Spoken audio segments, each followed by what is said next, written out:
Imagine for a moment that the weight you've been carrying, whether it's worry, regret, or that endless chase for something always just out of reach, suddenly loosened.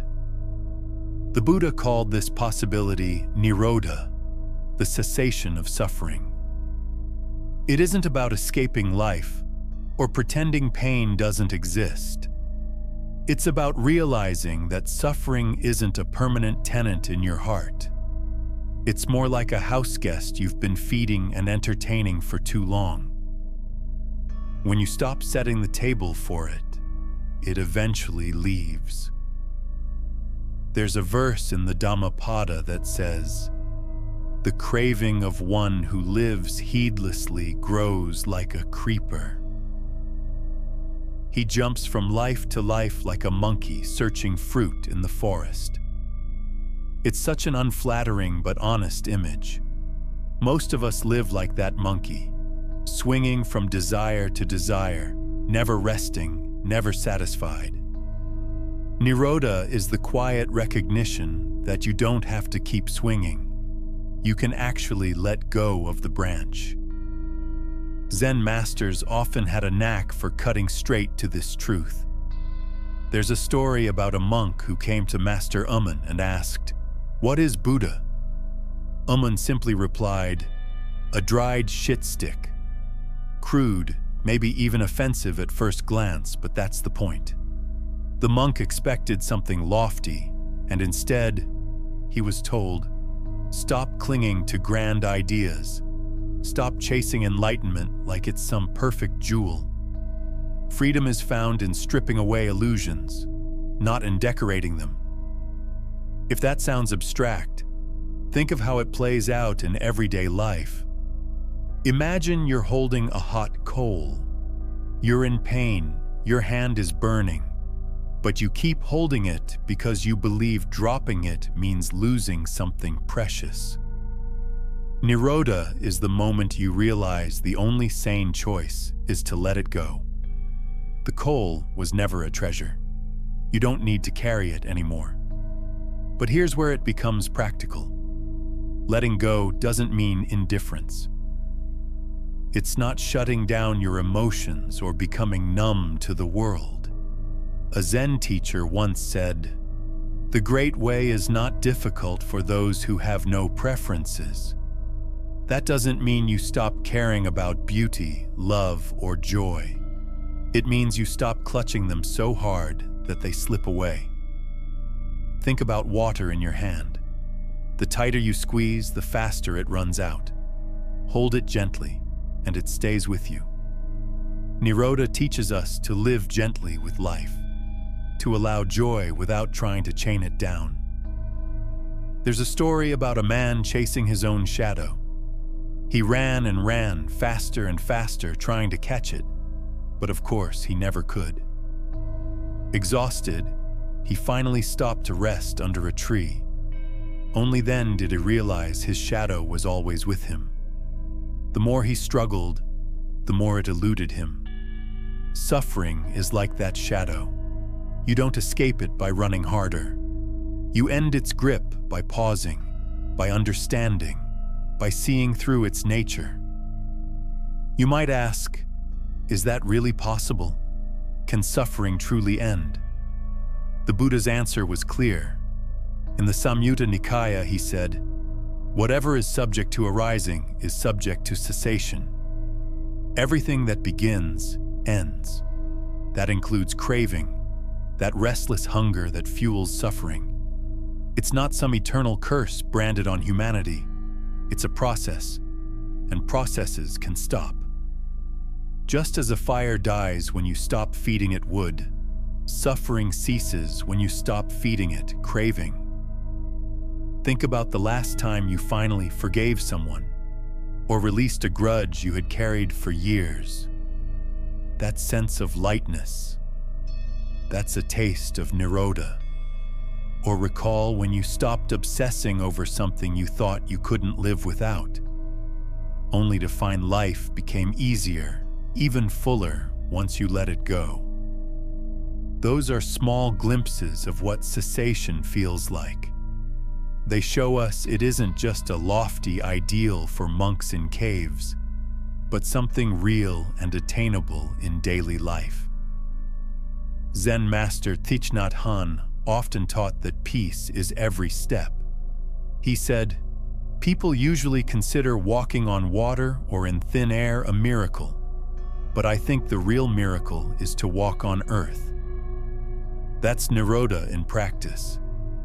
Realizing that the miracle is not in escaping suffering, but in living so deeply in the present that suffering no longer drags you away. You walk, you breathe, you smile, and in that moment, you are free. It's important to remember that cessation doesn't erase the difficulties of life. You will still face loss, illness, disappointment. But the difference is profound.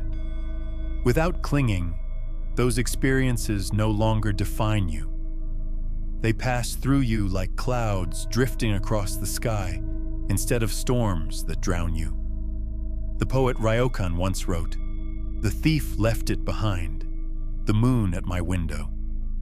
Even when everything seems stripped away, there is still beauty, still freedom, still peace. That is Nirodha.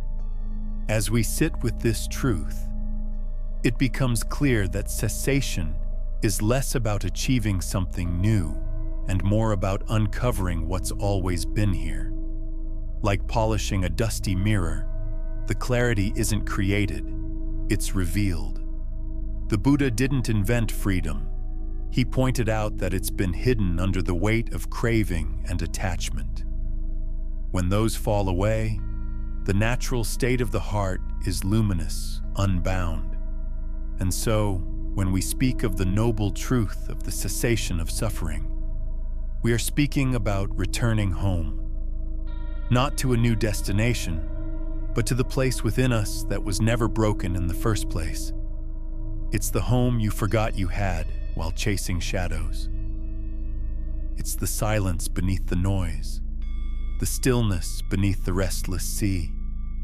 And once you touch it, even for a moment, you know that the cycle of suffering doesn't own you anymore. When we take a deeper look into Nirodha, the cessation of suffering, it begins to feel less like some lofty doctrine and more like an invitation to return to what is simple and natural. The human mind loves to complicate things, to make maps and theories and endless checklists. But liberation is astonishingly ordinary. Imagine the relief of setting down a heavy backpack after a long, punishing hike. Your body doesn't need to achieve anything more. It just needs the absence of the burden. In the same way, Nirodha is not about adding something new to yourself. It's about subtracting the unnecessary weight you've carried for too long.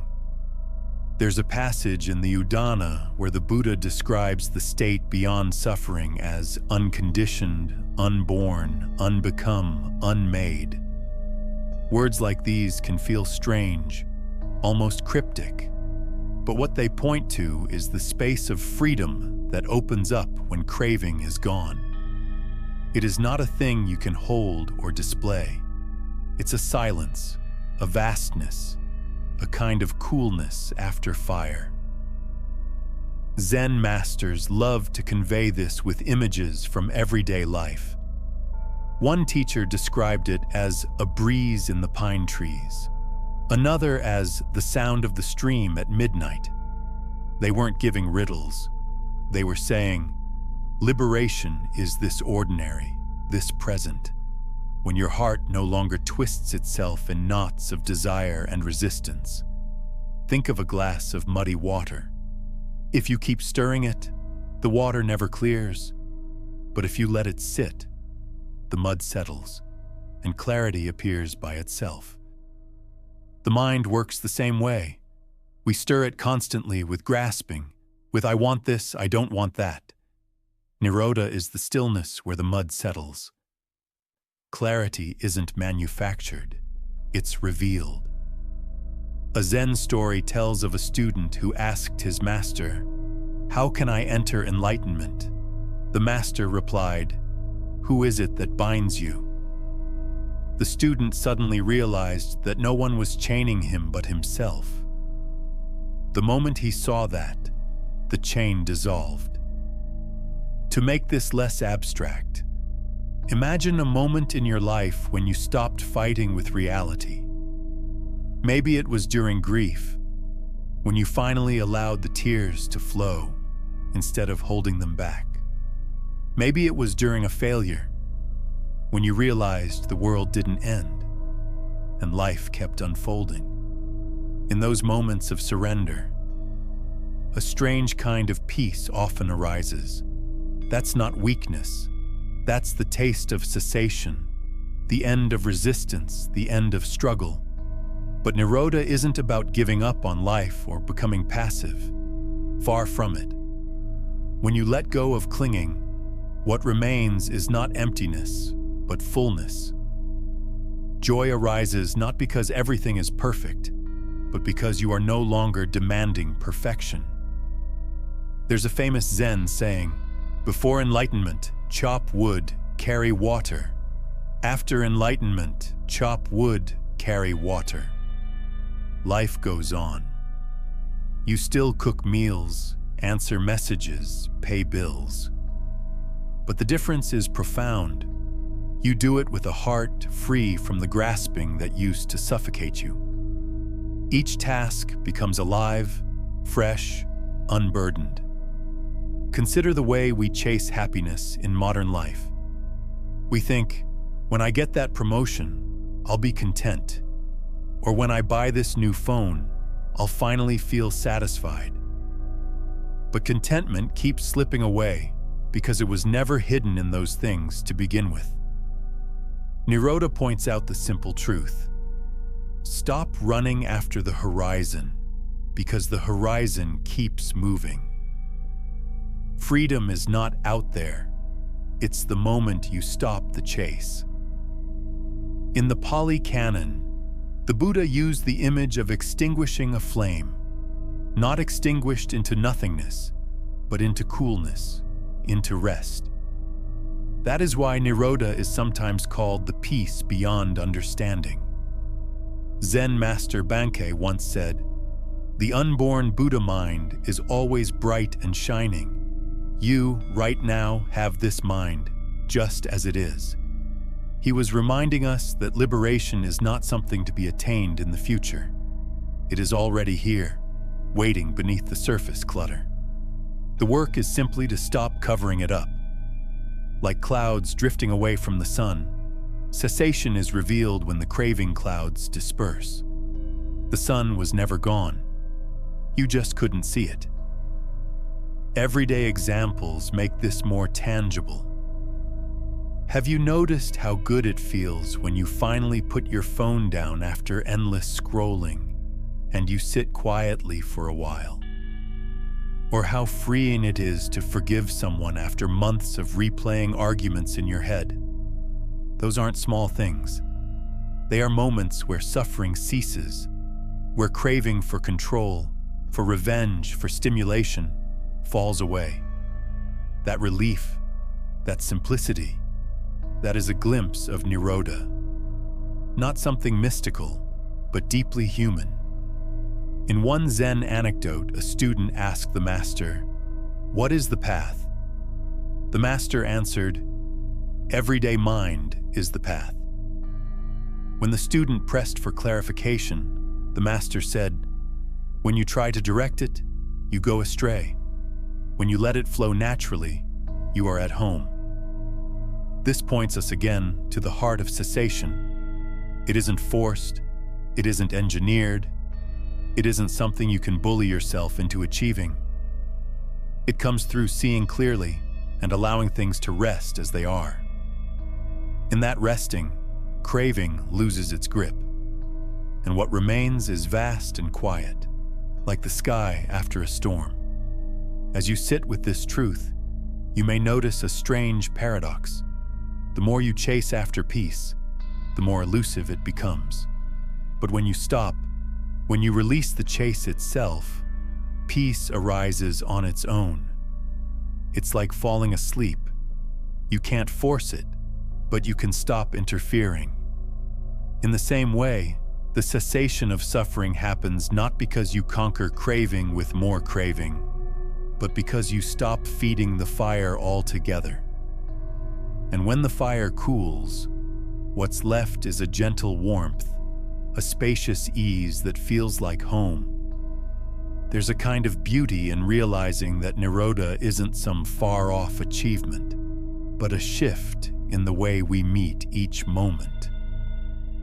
The Buddha compared craving to a thief who sneaks into the house at night. For years, you may have left the door open, inviting that thief back again and again.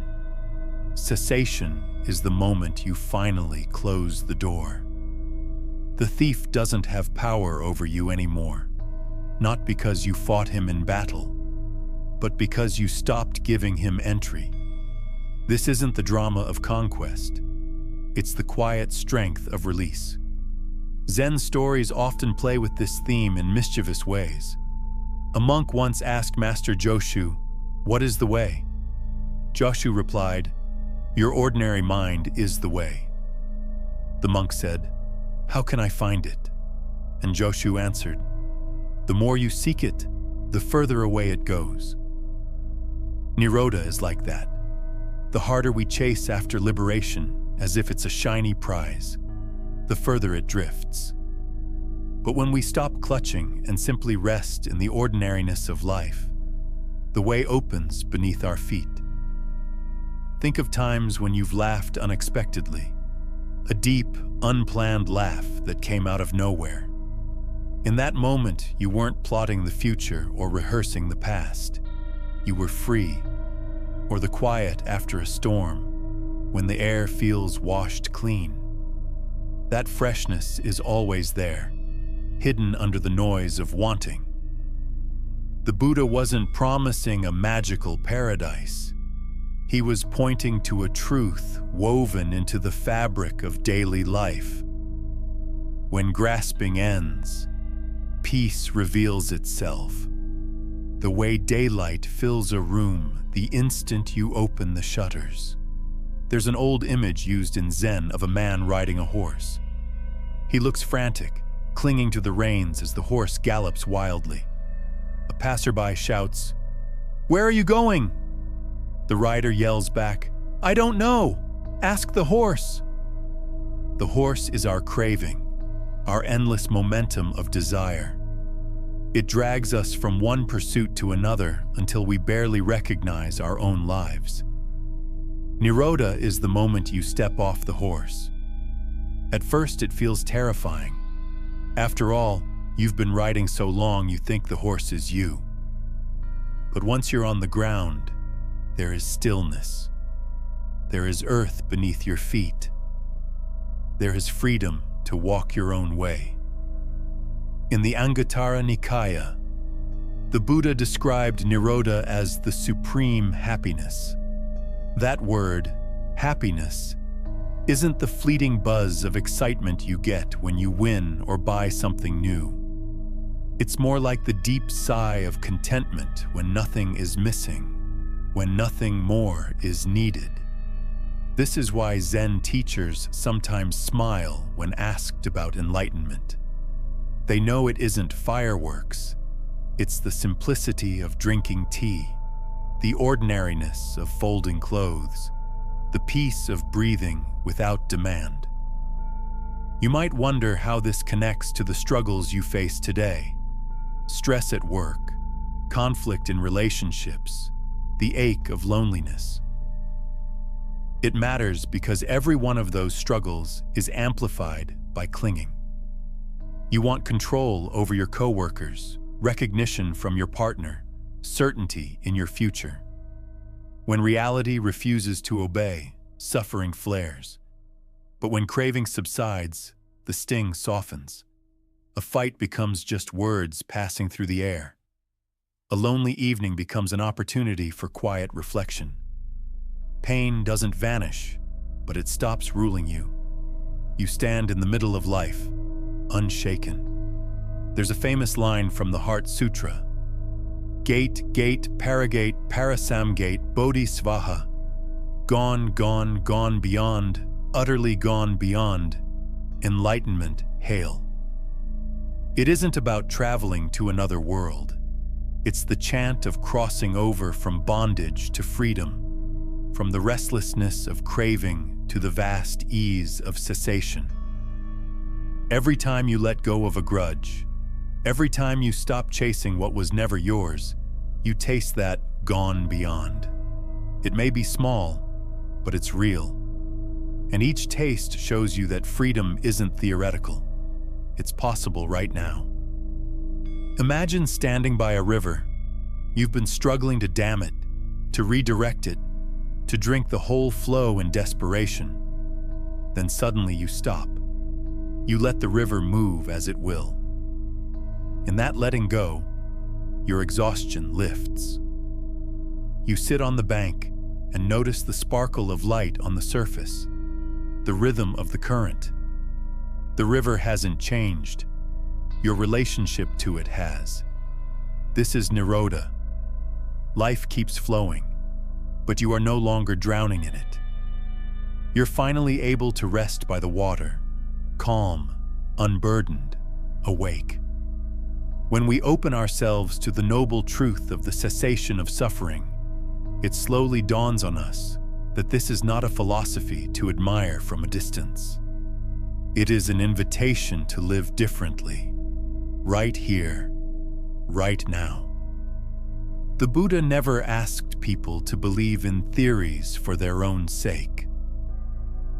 He pointed to an experience, a freedom you can taste for yourself the moment craving releases its grip. It is the difference between a clenched fist and an open palm. The world in front of you is the same, but the way you hold it changes everything. Zen masters were endlessly creative in pointing this out. Once a monk asked, "What is liberation?" The teacher held up his teacup, smiled, and then let it slip from his hand. The cup shattered on the floor. In that sound, in that gesture, was the entire teaching. Nothing to cling to, nothing to preserve forever, and yet, in letting go, a freedom that can't be broken. The monk reportedly awakened on the spot, not because of the cup, but because he suddenly saw how tightly he had been grasping everything in his life. This is what makes Nirodha so human. It doesn't demand you abandon your family, your work, your passions. It asks only that you stop trying to imprison them. Imagine loving someone without needing them to complete you, enjoying success without being enslaved by it, tasting joy without fearing it will vanish. In this way, cessation is not the end of life. It's the beginning of truly living. Think of the poet Ryokan, who returned home one evening to find a thief had stolen his belongings. Instead of anger, he felt compassion. Looking out at the moon, he whispered, "If only I could give him this too." He had discovered that when nothing owns you, nothing can truly be taken from you. That is Nirodha in action, not denial of the world, but liberation within it. And perhaps the most beautiful fruit of this liberation is compassion.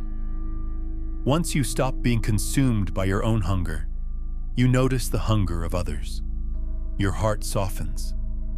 You see that everyone you meet, whether smiling, frowning, rushing, or shouting, is struggling with the same restless search. Instead of resentment, you feel connection. Instead of judgment, you feel understanding. A mind at peace becomes a refuge not just for itself, but for the whole world around it. Thich Nhat Hanh once said, "Peace is every step." That line sums up the entire truth of cessation. Peace is not hidden in some distant paradise, nor is it postponed until all problems vanish. It's in the very step you are taking now, if you can release craving, if you can rest in the present. To walk in this way is to know freedom, not as an idea, but as a living reality with each breath. And so we come to the heart of it. The noble truth of the cessation of suffering is not about erasing life's difficulties, but about transforming the way we live with them. It is about standing in the middle of gain and loss, joy and sorrow, and realizing that none of these own you. You are free to live, free to love, free to be at peace. This is the promise of Nirodha. Before we close, let me say this. If these teachings move something in you, don't let them remain only as words. Try them. Sit quietly for a few minutes each day. Notice the restless craving of the mind, and gently practice letting it settle. Watch what happens when you stop feeding the fire. You may be surprised by the cool, clear peace that reveals itself. And if you found meaning here, I invite you to carry this journey further. Subscribe to this channel so you can keep walking alongside these teachings. Share this video with someone who may need a reminder that freedom is possible, even in the middle of everyday life. And leave a comment below. Tell me how you've tasted moments of release, moments when suffering softened its hold. Your story might become the encouragement someone else needs. The noble truth of cessation isn't locked away in books or monasteries. It is available in every breath, in every step, in every act of letting go. May you touch that freedom, and may it ripple outward into a life of peace, compassion, and joy.